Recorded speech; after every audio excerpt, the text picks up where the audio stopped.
భిక్షాటన విషయంలో పాణ్యం నంద్యాలకు చెందిన హిజ్రాల వర్గాల మధ్య కొంతకాలంగా వివాదం నడుస్తోంది.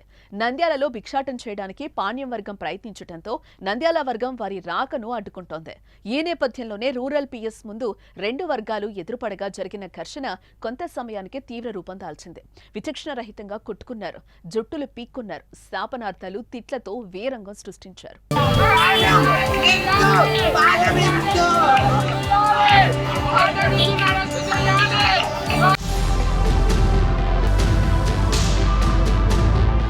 వారి మధ్య గొడవ విషయం బయటకు కూడా పాకి అక్కడికి భారీగా హిజ్రాలు చేరుకుంటున్న సమయంలో పోలీసులు రంగప్రవేశం చేశారు.